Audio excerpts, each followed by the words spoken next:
जय जोहार, जय हिंद। मैं पुष्पेंद्र ज्ञान कोरिया के यूट्यूब चैनल में आपका स्वागत करता हूं। आज हम कर रहे हैं सीजीपीएससी 75 डे के चैलेंज में 17वें दिन आधुनिक भारत। और आधुनिक भारत में आज करेंगे हम लोग 25 क्वेश्चन 1857 के क्रांति से 1917 तक, जब होम रूल मूवमेंट स्टार्ट करते हैं। तो स्टार्ट करते हैं पहला क्वेश्चन से। पहला क्वेश्चन है कि निम्नलिखित में से, ठीक है, कौन सी घटनाएं, ठीक है, 1857 की क्रांति या विरोध का शुरुआत का प्रतीक है। स्टार्टिंग पॉइंट कहां पे है? ब्रिटिश द्वारा दिल्ली पे कब्जा, ठीक है, ये तो नहीं है, गलत। दूसरा, बहादुर शाह द्वितीय को भारत का सम्राट घोषित किए थे, लेकिन ये पहला पॉइंट नहीं है। तीसरा, मेरठ में सिपाहियों का विद्रोह, मेरठ में सिपाहियों का विद्रोह, बिल्कुल ये पहला पॉइंट था जिसमें मंगल पांडे ने विद्रोह स्टार्ट किया था और यहां से 1857 की शुरुआत माना जाता है। ठीक है, तो सही उत्तर क्या हो जाएगा आपका? सी। अगला प्रश्न देखते हैं कि मंगल पांडे के बारे में, ठीक है, के बारे में निम्न में से कौन सा कथन गलत है। हमको बताना है कि कौन सा कथन गलत है। पहला, वे 34 बंगाल नेटिव इन्फेंट्री के सिपाही थे, बिल्कुल सही। दूसरा, उन्होंने 19 मार्च 1857 को ब्रिटिश अधिकारी पर हमला किया था, ठीक है, बिल्कुल सही। तीसरा, उन्होंने 8 अप्रैल 1857 को उन्हें फांसी दी गई थी, ठीक है, ये भी बिल्कुल सही था। उन्होंने 1857 की क्रांति की सभी विद्रोह के नेतृत्व किया था, सभी विद्रोह का नेतृत्व किया था, नहीं, बिल्कुल गलत है। ठीक है, अलग अलग जगह पे 1857 की क्रांति में अलग अलग जगह पे अलग अलग लोगों ने नेतृत्व किया था, तो बाकी 3 स्टेटमेंट सही है, चौथा स्टेटमेंट आपका गलत हो जाएगा। अगला प्रश्न है कि जो 1857 की जो क्रांति है उसके मुख्य कारण क्या था? पहला, उच्च करों के प्रति असंतोष, बिल्कुल ये तो असंतोष थे क्योंकि बहुत सारे कर लगा रहे थे, स्पेशली जो किसानों के ऊपर बहुत ज्यादा लगान ले रहे थे। दूसरा, कि इन ग्रीस वाले कारतूस के साथ इन्फेंट राइफल का परिचय, ये भी, और ये तो सबसे बड़ा तत्कालीन कारण क्या होता है, यही होता है, क्योंकि वहां पे पता चल जाता है और एक जो बातें बनती है कि कारतूस में क्या है, गाय का मांस है और सुअर का चर्बी है, जो कि दोनों ही हिंदू और मुस्लिम समुदाय के लिए नया था और वो धार्मिक जो भावना है उसको ठेस पहुंचा रहा था। तो ये एक मुख्य कारण में से एक निकलता है ये। ठीक है, तीसरे, लैब्स का सिद्धांत, ये भी एक कारण है। चौथे, जो सामाजिक आर्थिक, जो ब्रिटिश सरकार द्वारा जो सामाजिक सुधार के लिए जो नियम लेके आए थे, तो ये भी चारों के चारों क्या है, कारण है। लेकिन यहाँ पे मुख्य और तुरंत का जो कारण है वो है ऑप्शन बी हो जाएगा। ठीक है, ये सही आंसर हो जाएगा। अगला प्रश्न हम लोग देखते हैं, ये है कि 1857 के विद्रोह के केंद्र और उसके नेता, इसमें से कौन सा पेयर गलत है बताना है। ठीक है, दिल्ली में कौन थे? बहादुर शाह द्वितीय, मुगल एम्पायर, ठीक है, ये सही है। दूसरा, लखनऊ में कौन थे? बेगम हजरत महल है, ये भी सही है। तीसरे में कानपुर में कौन से तात्या टोपे असिस्ट किए थे? जो मेन थे नाना साहब थे, ठीक है, तो ये गलत हो जाएगा। चौथे, झांसी की रानी, ठीक है ना, लक्ष्मीबाई थी, ठीक है, बिल्कुल सही है। तो इसमें जो गलत ऑप्शन क्या हो जाएगा? सी हो जाएगा। अगला प्रश्न इसी में ही देखते हैं कि कौन सा गलत रूप में मेल खा रहा है, किसके किसके केंद्र और उसके नेता में। बरेली में खान बहादुर खां, बिल्कुल सही है। बिहार में जो कुंवर सिंह है, ये भी सही है। तीसरा, जो फैजाबाद में मौलवी अहमदुल्ला, ये भी बिल्कुल सही है। चौथा, झांसी में बख्त खां, ये गलत है। तो क्या हो जाएगा, जो इसमें से गलत कौन सा स्टेटमेंट है? चौथा, डी हो जाएगा। अगला प्रश्न है कि 1857 की क्रांति थी, उसके जो विफल होने का मुख्य कारण क्या था? कारण बताना है, मुख्य कारण इसमें से क्या था। पहला, विद्रोहियों के बीच एकता की कमी, जो रेबल्स थे या फिर जो लड़ रहे थे हमारे क्रांतिकारी लोग, उनके बीच में एकता की कमी, ठीक, ये हाँ एक कारण है, क्योंकि अलग अलग जगह पे कोऑर्डिनेशन नहीं हो रहा है, ठीक है। और दूसरा, ब्रिटिश सैन्य रणनीति की श्रेष्ठता, हाँ बिल्कुल बोल सकते हैं कि ब्रिटिश जो सेना थे और उसके जो एडमिनिस्ट्रेशन, पुलिस सिस्टम और आर्मी सिस्टम, उनकी अच्छा सुपीरियोरिटी थी, अच्छा टैक्टिक्स था, अच्छा स्ट्रेटेजी था। तीसरा, सामान्य योजना और नेतृत्व का अभाव। हाँ, एक स्पेशल जो इंपॉर्टेंट लीडरशिप होता है उसकी हमें यहाँ पे कमी नजर आई थी। तो इसी कारण क्या हो जाएगा, अगर मुख्य कारण पूछा जाए तो सभी के सभी यहाँ पे आंसर हो जाएंगे, तो सभी कारण थे। अगला प्रश्न है कि जो 1857 की क्रांति है, विद्रोह है, उसमें बड़े पैमाने पे कौन शामिल नहीं हुए थे, कौन कौन शामिल नहीं हुए थे? बड़े जमींदार और साहूकार बिल्कुल ये शामिल नहीं हुए थे। ठीक। दूसरे, शिक्षित भारतीय और जो मॉडर्न प्रोफेशनल्स थे वो भी ये भी शामिल नहीं हुए थे, तो ये भी सही है। ठीक है, क्योंकि उनको लगता था कि ये बैकवर्ड जाने जाने के लिए लोग लड़ाई झगड़ा कर रहे हैं। ठीक है, तो ये भी। तीसरा, सिंधिया और होलकर जो थे ये भी पार्टिसिपेट नहीं किए थे, तो क्या हो जाएगा, सभी के सभी यहाँ पे क्या है, शामिल नहीं हुए थे। तो आंसर क्या हो जाएगा, सभी के सभी। ठीक। अगला प्रश्न है कि इनमें से कौन सा कथन आपको बताना है कि गलत है, बताएंगे। ठीक है। ठीक, 1857 के विद्रोह के बारे में अलग अलग लेखक ने अलग अलग कमेंट्री मारे थे, उसके हिसाब से एक आरसी मजुमदार है, वो भी उतना टाइम के बहुत बड़े हिस्टोरियन है। उन्होंने ये कहा था कि ना ये पहला है ना ही एक राष्ट्रीय आंदोलन है। ठीक है, बिल्कुल सही, उन्होंने आरसी मजुमदार जी ने ये कहा था। दूसरा, एस एन सेन ने कहा था कि संगठित राष्ट्रीय विद्रोह नहीं है, बिल्कुल ये भी सही है। तीसरा, वीर दामोदर सावरकर, ठीक है ना, उन्होंने कहा था कि ये भारतीय स्वतंत्रता का पहला युद्ध है, बिल्कुल सही है, उन्होंने कहा था कि और बुक लिखा भी है, बुक लिखा है फर्स्ट वॉर ऑफ इंडिपेंडेंस, बिल्कुल सही है। ब्रिटिश ब्रिटिश ने कहा था कि ये वेल कोऑर्डिनेटेड नेशनल अपराइजिंग है, नहीं, उन्होंने नहीं माना था, ये बस बोला था कि जो बुर्जुआ जो क्या बोलते हैं हिंदू और मुस्लिम लोग हैं वो आपस में एक दूसरे के इंटरेस्ट के लिए काम कर रहे हैं बस। तो जो यहाँ पे गलत क्या हो जाएगा स्टेटमेंट, चौथा स्टेटमेंट गलत हो जाएगा, बाकी तीन ही जो स्टेटमेंट में जो हिस्टोरियंस हैं उनका कमेंट्री सही है। अगला प्रश्न है कि 1800 जब संतावन की क्रांति होता है तो उसका एक बहुत बड़ा कॉन्सिक्वेंसेस, परिणाम क्या निकलता है?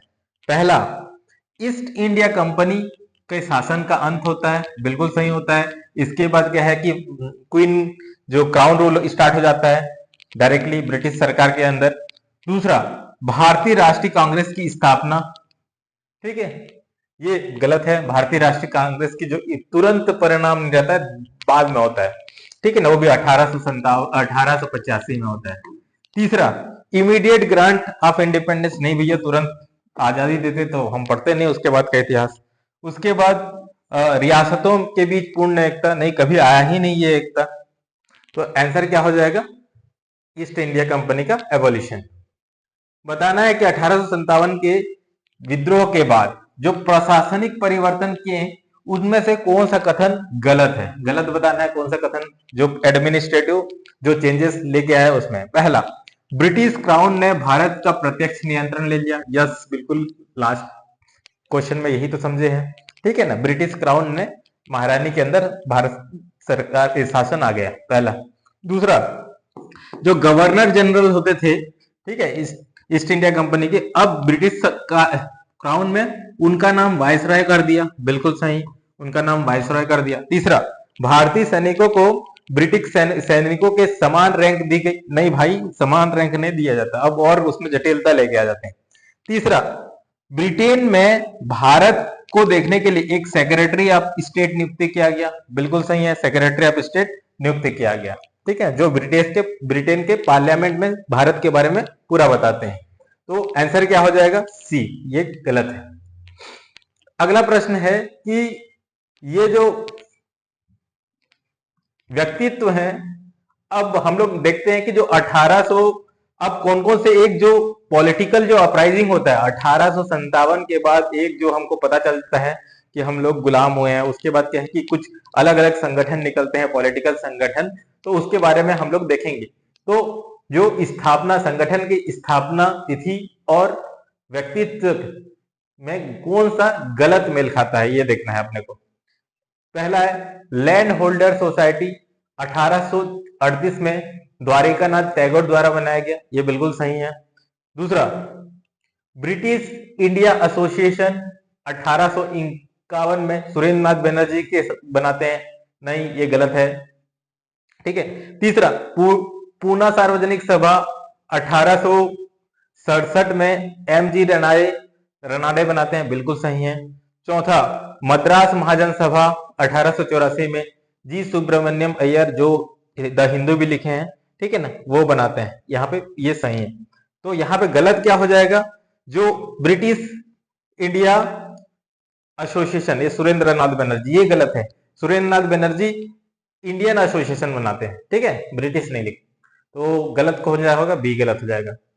अगला क्वेश्चन उसी तरह ही है, ठीक है ना, कौन सा गलत है हमको निकालना है। ईस्ट इंडिया एसोसिएशन 1866 में दादा भाई नौरोजी बनाते हैं, बिल्कुल सही है। ठीक है। इंडियन लीग 1875 में शिशिर कुमार घोष बनाते हैं, ये भी सही है। तीसरा, इंडियन एसोसिएशन जो है, इंडियन एसोसिएशन 1876 में आनंद मोहन बोस बनाते हैं, ये भी सही है। ठीक है। मद्रास नेटिव एसोसिएशन 1852 में पी आनंद चारी बनाते हैं, ये गलत हो जाएगा। बाकी सब क्या है, सही है। तो ऑप्शन डी गलत है, ये नहीं बनाते। अगला प्रश्न देखते हैं कि जो 1885 में जो एक इंपॉर्टेंट ऑर्गेनाइजेशन बनता है, ठीक है ना, इसका नाम है इंडियन नेशनल कांग्रेस, उसके बारे में बताते हैं, उसकी स्थापना के बारे में कौन सा कथन गलत है बताते हैं। तो 18 आईएनएस इंडियन नेशनल कांग्रेस की स्थापना 1885 में ए हो ह्यूम, जो एक ब्रिटिश सिविल सर्वेंट थे, उनके द्वारा होगी, बिल्कुल सही है। आईएनसी का जो पहला सत्र है वो कलकत्ता में आयोजित किया गया, ठीक, ये गलत हो जाएगा। पहला जो आयोजन है कलकत्ता में नहीं हुआ था, ये कहां पे हुआ था, मुंबई में हुआ था, मुंबई में हुआ था। ठीक। उनके जो पहले प्रेसिडेंट थे, अध्यक्ष थे, वो क्या, डब्ल्यू.सी. बनर्जी, बिल्कुल सही। ठीक है। और इसका उद्देश्य है राजनीतिक एकता को बढ़ावा देना और राष्ट्रवाद की भावना को विकास करना, बिल्कुल सही है। तो गलत क्या हो जाएगा, ऑप्शन बी गलत हो जाएगा। ये कलकत्ता में नहीं, मुंबई में किया था। अगला क्वेश्चन कि भारतीय स्वतंत्रता, इंडियन नेशनल कांग्रेस, ठीक है ना, भारतीय राष्ट्रीय कांग्रेस की स्थापना के बारे में को अलग अलग लोगों ने अलग अलग सिद्धांत दिया था। तो इसमें बताना है कि कौन सा सिद्धांत यहाँ पे गलत है, बताना है। पहला, जो सेफ्टी वॉल थ्योरी, ठीक है ना, सुरक्षा वॉल सिद्धांत जो है वो लाला लाजपत राय ने दिया था, बिल्कुल सही। ये सेफ्टी वॉल थ्योरी बताया गया उनके। जो है लाइटनिंग कंडक्टर थ्योरी जो बताया है गोपाल कृष्ण गोखले, बिल्कुल सही है। ठीक है। कॉन्स्पिरेसी थ्योरी या फिर षड्यंत्र सिद्धांत, ये आरबी दत्त जो हिस्टोरियन है उसने बताया, बिल्कुल सही है। और INC form purely for self governance by Indian leader, ठीक है ना, ये अंग्रेज लोग ने दे रहे थे। तो ये वाला क्या हो गया कि डी गलत है, बाकी सब सही है। अगला प्रश्न ये है कि अब क्या हो जाता है, कांग्रेस के फॉर्म होने के बाद दो अलग अलग गुट में बढ़ जाते हैं कि किस तरह से हम लोग को लड़ाई करना है। तो उसमें एक उदारवादी होते हैं, ठीक है, उदारवादी नरम दल, और दूसरा होते हैं गरम दल, ठीक है ना। तो अब हमको बताना है कि मॉडरेट लीडर, तो इनमें से कौन से मॉडरेट लीडर थे बताना है, और इसमें से कौन नहीं है बताना है, ठीक है। पहला, दादा भाई नौरोजी, बिल्कुल, उनको भारत का grand old man of India बोलते हैं, बिल्कुल मॉडरेट लीडर थे। दूसरा, गोपाल कृष्ण गोखले, जिन्होंने सर्वेंट ऑफ इंडिया सोसाइटी बनाई थी, ठीक है ना, ये भी थे मॉडरेट लीडर, ठीक है। तीसरा, डब्ल्यू.सी. बनर्जी, आपको चौथा, डब्ल्यू.सी. बनर्जी आप जान रहे हैं आईएनसी के फाउंडर थे, और ये भी उदारवादी नेता थे, जो लोकमान्य बाल गंगाधर तिलक, ठीक है ना, ये जो है ये आपका उदारवादी नहीं थे, ये गरम दल के नेता थे, ठीक। तो आंसर हो जाएगा सी, गरम दल के नेता थे। अगला प्रश्न है कि जो उग्रवादी नेता थे वो इनमें से कौन सा नहीं है, ठीक है, कौन सा गलत है मतलब बताना है। बाल गंगाधर तिलक, ठीक है ना, लोकमान्य तिलक उपाधि मिले हैं, ठीक है, ये गरम दल के थे, बिल्कुल। बिपिन चंद्र पाल, ठीक है ना, लाल बाल पाल, ठीक है ना, बिपिन चंद्र पाल, जिसको भारत के क्रांतिकारी विचारक के जनक भी बोलते हैं, ये थे, बिल्कुल सही थे, ये उग्रवादी नेता थे। तीसरा, गोपाल कृष्ण गोखले, जस्ट अभी देखे, ये क्या है, गरम दल नहीं, नरम दल के नेता थे, मॉडरेट थे। लाला लाजपत राय, जिसको पंजाब का लायन बोलते हैं, ये भी उग्रवादी नेता थे। तो यहाँ पे गलत क्या हो जाएगा, सी, गोपाल कृष्ण गोखले, ये उग्रवादी नहीं, ठीक है, ये वो मॉडरेट लीडर थे। अब बताना है कि जो उग्रवादी बोल रहे हैं या फिर जो गरम दल बोल रहे हैं, ठीक है ना, और उनका विचारधारा इनमें से सबसे अच्छा वर्णित क्या करता है, उन लोग का विचारधारा क्या था, नरम दल और गरम दल विचारधारा में अंतर हुए। तो हमको बताना है कि उग्रवादी जो थे या फिर गरम दल के, उनका विचारधारा इसमें से क्या है। पहला, संवैधानिक तरीकों और सुधार पर विश्वास, ये तो नरम दल करते थे, ठीक है। हमको क्या बोलते हैं, गरम दल के बताना है, ठीक है ना, उग्रवादियों। दूसरा, उन्होंने सीधे कार्य और जन आंदोलन के माध्यम से स्वराज का समर्थन किया था। बिल्कुल स्वराज चाहते थे, दोनों के दोनों स्वराज चाहते थे, गरम दल और नरम दल। लेकिन जो गरम दल है वो चाहता था कि डायरेक्ट एक्शन हो, ठीक है ना, हड़ताल करेंगे, उसका जन आंदोलन करेंगे, उसके माध्यम से स्वराज की हासिल करेंगे, ठीक है। तो ये सही है। तीसरा, जो ब्रिटिश क्राउन के प्रति जो वफादारी और क्रमिक एकदम ग्रेजुअल रिफॉर्म करेंगे, ये क्या हो गया, ये आपका नरम दल वाले का था। दूसरा, स्वदेशी और बहिष्कार के जो तरीके हैं, ठीक है, इसको रिजेक्ट कर रहे हैं, ठीक है। तो जो इसका आंसर क्या हो जाएगा, बी, ठीक है। डायरेक्ट एक्शन के ऊपर बिलीव करते थे और जन आंदोलन के ऊपर बिलीव करते थे, कौन, गरम दल वाले। अगला प्रश्न है कि जो हम लोग के नेशनल मूवमेंट को 19वीं 20वीं सदी में भारतीय जो नेशनल मूवमेंट है, राष्ट्रवाद को कौन सा चीज प्रभावित किया।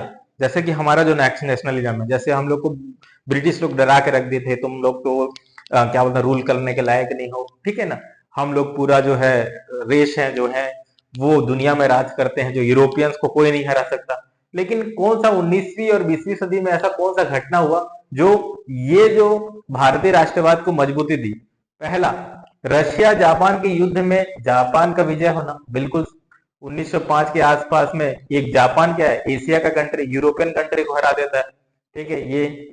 दूसरा, जो बैटल ऑफ अडावा है, ठीक है, उसमें क्या हो जाता है, यूथोपिया अभी कहाँ का है, ये है अफ्रीका का कंट्री, ये इटली को हरा देता है, बिल्कुल सही है, ठीक है, ठीक है ना, इथोपिया। तीसरा, जो बोयर युद्ध होता है, जो ब्रिटेन जो दक्षिण अफ्रीका में करता है, ठीक है ना, वो उसमें बोयर युद्ध में दक्षिण अफ्रीका वाले एकदम उनके दक्षिण अफ्रीका अंग्रेज के खिलाफ बहुत ही ज्यादा हावी होते हैं, बिल्कुल सही है, ठीक है ना। यहाँ पे गांधी जी भी का भी रोल है, ठीक। तो इसमें से क्या हो जाएगा, सभी के सभी जो इवेंट हुआ है, उन्होंने भारतीय स्वतंत्रता सेना संग्राम में राष्ट्रवाद को बढ़ावा ही दिया। तो आंसर क्या हो जाएगा, डी। अगला प्रश्न है कि बंगाल में जो बंगाल है, बंगाल का विभाजन किया गया, ठीक है ना, और उसे कब लागू किया गया पहली बार, और ब्रिटिश के अनुसार इसका उद्देश्य क्या था, ये बताना है आपको। तो 1905 में, 1911 में या फिर 1900, तो आपको बताना है कि 1905 में या फिर 1911। तो हमको पता है कि 1905 में हुआ था, तो ए और बी और डी ऑप्शन खत्म होता है। और उसका कारण क्या है, डिवाइड हिंदू एंड मुस्लिम, ये हमको पता है, ये डिवाइड हिंदू और मुस्लिम था, लेकिन हमको बताना है कि ब्रिटिश के अनुसार बताना है इस क्वेश्चन में। तो ब्रिटिश के अनुसार क्या था कि भैया एडमिनिस्ट्रेटिव कन्वीनियंस के लिए, प्रशासनिक जो सुविधा के लिए हम दोनों को बांट रहे हैं, बहुत बड़ा स्टेट हो गया है बन के। तो यहाँ पे जो सही उत्तर होगा, यहाँ पे ए हो जाएगा। अगला क्वेश्चन है कि जो स्वदेशी आंदोलन स्टार्ट किए थे, ठीक है, तो स्वदेशी आंदोलन के बारे में कौन सा कथन गलत है बताना आपको। तो जो क्या बोलते हैं, बंगाल का विभाजन हुआ तो उसके रिस्पॉन्स में हम लोग ने स्वदेशी आंदोलन स्टार्ट किया। तो बताना है कि आईएनसी ने, इंडियन नेशनल कांग्रेस ने 1906 में दादा भाई नौरोजी के तहत इसे घोषणा की स्वदेशी आंदोलन का, बिल्कुल सही है। और 1906 में दादा भाई नौरोजी ने ही बोला कि हमारा जो लक्ष्य है स्वराज है, ठीक है, बिल्कुल पहला सही है। ब्रिटिश वस्तुओं का बहिष्कार और स्वदेशी उद्योगों को बढ़ा देना शुरू किया, बिल्कुल ये भी सही है। तीसरा मुस्लिम लीग जो है वो 1906 में इसी आंदोलन के दौरान बना, बिल्कुल सही है, मुस्लिम लीग जो है 1906 में बनता है, ठीक है ना, वो जो आंदोलन चलते रहता है उसमें लॉर्ड कर्जन, ठीक है ना, जो इंपॉर्टेंट भूमिका डिसीजन लिया रहता है, इस आंदोलन का समर्थन करता है। भैया जो ही किया है वो कैसे समर्थन करेगा जिसके विरुद्ध, आंसर क्या हो जाएगा? डी गलत है, बाकी जो स्टेटमेंट है सही है। अगला क्वेश्चन है कि जो ब्रिटिश आंदोलन है के दौरान जो दमनकारी जो कानून जो एक्ट बनाए थे, तो इनमें से कौन सा एक्ट गलत है? तो क्या है कि स्वदेशी मूवमेंट अपना रहे थे, तो क्या है कि बहुत सारा नियम कानून तोड़ रहे थे और क्या है कि उसको प्रोपेगेट कर रहे थे, तो उसके लिए बहुत सारा कानून लेके आए थे। पहला, फौजीदार कानून में संशोधन अधिनियम के कारण ने राजनीतिक असंतोष को दबाया, बिल्कुल सही।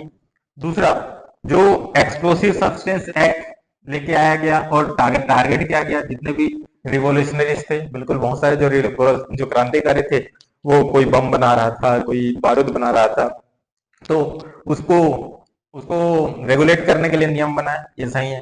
तीसरा, प्रेस एक्ट बनाया गया जो स्वदेशी मूवमेंट को प्रमोट कर रहा था, उसको उसके लिए सेंसरशिप करने के लिए ये बनाया गया। तीसरा, वर्नाकुलर प्रेस एक्ट लेके आया गया। नहीं भैया, वर्नाकुलर प्रेस एक्ट बहुत पहले आ जाता है, ठीक है ना, 1808 का वेट नहीं करता, वो पहले ही आ जाता है, ठीक है, 78 के आसपास आए रहता है। तो आंसर क्या हो जाएगा? डी गलत हो जाएगा, बाकी सब स्टेटमेंट सही है। अगला प्रश्न है कि जो बंगाल में जो क्रांतिकारी गतिविधियां हुई, क्योंकि बंगाल एक सेंटर पॉइंट था, ठीक है, तो राष्ट्रवाद का, तो उसमें कौन सा कथन गलत है हमको बताना है। तो सबसे पहले एक अलीपुर बम मामला आता है, ठीक है ना, उसमें अरविंद घोष और उनके सहयोगी का संबंध था, बिल्कुल सही था, संबंध था, ठीक है ना, अलीपुर बम केस में। दूसरा, खुदीराम बोस और प्रफुल्ल चौकसी ने मुजफ्फर में जो मजिस्ट्रेट थे किंग्सफोर्ड को निशाना बनाया था, ये भी सही है, बिल्कुल बनाया था। तीसरा, अनुशीलन समिति का गठन ब्रिटिश शासनकाल के खिलाफ अहिंसक प्रतिरोध को बढ़ाने के लिए था, ठीक है, नहीं भाई, नॉन वायलेंटली हिंसक गतिविधियों को बनाने के लिए था, तो ये क्या हो जाएगा? गलत हो जाएगा। चौथा, बंगाल में जो रिवोल्यूशनरीज थे, उन्होंने युगांतर समूह एक समूह बनाए थे, युगांतर, ठीक है ना, उसमें दिल्ली षड्यंत्र के मामले में शामिल थे, बिल्कुल एक युगांतर समूह बनाए थे, ठीक है, तो ये सही हो जाएगा। तो यहाँ पे क्या हो जाएगा? जो सी है ये भी अनुशीलन समिति वाला, ये गलत हो जाएगा, ये नॉन वायलेंट नहीं वायलेंट थे, ठीक है ना, जो अनुशीलन समिति युगांतर समूह इसी टाइम ही बना था। अगला प्रश्न है कि जो अभिनव भारत नाम सुनोगे, अब देखो महाराष्ट्र भी, जब यहाँ पे से बंगाल और महाराष्ट्र ये इंपॉर्टेंट जगह है जहां से राष्ट्रवाद के लिए बहुत सारे लोग आ रहे हैं। तो जरा महाराष्ट्र में जो क्रांतिकारी थे, जिसमें अभिनव भारत सोसाइटी से जुड़े 1909 में ब्रिटिश अधिकारी AMT जैक्सन की हत्या की थी। कौन से क्रांतिकारी जो कि अभिनव भारत सोसाइटी से जुड़े थे और उन्होंने ब्रिटिश अधिकारी की हत्या की? पहला है आनंद लक्ष्मण कन्हरे, दूसरा विनायक दामोदर दास सावरकर, तीसरा वासुदेव बलवंत फंडके, चौथा बाल गंगाधर तिलक, ठीक है। अभिनव भारत एक इंपॉर्टेंट ये भी ऑर्गेनाइजेशन है जिसके इंपॉर्टेंट मेंबर कौन है? विनायक दामोदर सावरकर। लेकिन जो इसका आंसर हो जाएगा वो है अनंत लक्ष्मण कन्हरे, इन्होंने इस अधिकारी की हत्या की थी। अगला प्रश्न है कि 1916 में, ठीक है, जो लखनऊ का समझौता हुआ था, ठीक है, अब क्या हुआ था जब 1907 में सूरत में स्प्लिट हो गया था, नरम दल और गरम दल। अब क्या होता है? लखनऊ में उन लोग का समझौता होता है। चलो उसके बारे में कौन सा कथन गलत है बताना है आपने को, ठीक है ना। यह भारतीय राष्ट्रीय कांग्रेस और अखिल भारतीय मुस्लिम लीग के बीच एक समझौता था, बिल्कुल। इसमें क्या होता है कि INC इंडियन नेशनल कांग्रेस और मुस्लिम लीग दोनों यहाँ पे समझौता करते हैं, ठीक है। समझौता में भारत के लिए स्वशासन और डोमिनियन स्टेटस की मांग करते हैं, बिल्कुल, दोनों के दोनों स्वशासन स्वराज की बात करते हैं और डोमिनियन स्टेटस, ठीक है, मांग करते हैं, बिल्कुल सही है, ठीक है। इसने भारतीय राष्ट्रीय कांग्रेस में उदारवादी और उग्रवादी को पुनर्मिलन का मार्ग दिखाया, बिल्कुल, जो 1907 में दोनों अलग अलग हो गए थे, अब ये दोनों आके यहाँ पे मिल जाते हैं, बिल्कुल सही। यहाँ पे तो एनी बेसेंट बहुत ज्यादा इंपॉर्टेंट भूमिका निभा लेती है और बाल गंगाधर तिलक भी, ठीक है। नेक्स्ट, इसने दोनों समुदायों को एकजुट करने के लिए हिंदू और मुस्लिम के लिए अलग अलग निर्वाचन मंडल का प्रस्ताव को प्रस्तावित किया। बिल्कुल ये गलत है, ठीक है ना। ये जो सेपरेट इलेक्टोरेट का जो मुद्दा है वो मुस्लिम को अपीज करने के लिए किया गया, जो अपीजमेंट का पॉलिसी होता है उन लोगों को खुश करने के लिए किया गया, ठीक है ना। और जो कि अभी तक चलते आ रहा है प्रेजेंट गवर्नमेंट में भी, ठीक है। अब देखते हैं अगला क्वेश्चन, लास्ट क्वेश्चन है, होम रूल लीग के बारे में कौन सा कथन गलत है, ठीक है। उसके बाद जब हुआ उसके बाद क्या चल रहा था, वर्ल्ड वॉर स्टार्ट हो गया। जब वर्ल्ड वॉर स्टार्ट हो गया तो हमारे भारत में वर्ल्ड वॉर के रिस्पॉन्स में क्या किए, हम लोग भी होम रूल लीग स्टार्ट किए। तो अब उसके बारे में कौन सा कथन गलत है बताना है। होम रूल लीग आयरलैंड के जो होम रूल आंदोलन से प्रेरित थे, बिल्कुल सही है, उससे प्रभावित थी। और इसके इम्पोर्टेंट जो व्यक्तित्व है एनिमेशन, ठीक है वो। दूसरा, बाल गंगाधर तिलक ने 1916 में पुणे में होम रूल लीग की स्थापना की थी, ठीक है, पुणे में, बिल्कुल सही है, ठीक है। एनी बेसेंट ने होम रूल लीग विशेष रूप से दक्षिण भारत में संचालित किया था, ठीक है, दक्षिण भारत और पूरे इंडिया में, ठीक है, सही है, पूरे भारत में किया था, ठीक है ना। ओनली विशेष रूप से दक्षिण भारत में नहीं, दक्षिण भारत के साथ साथ पूरे जगह पे जहां, ठीक है ना, ये किए थे। तो इस स्टेट में सी गलत हो जाएगा। महात्मा गांधी ने जब 1920 में होम रूल लीग के प्रेसिडेंट बने तो उसका नाम स्वराज्य सभा बना दिया था, बिल्कुल सही है। तो आंसर क्या हो जाएगा, सी।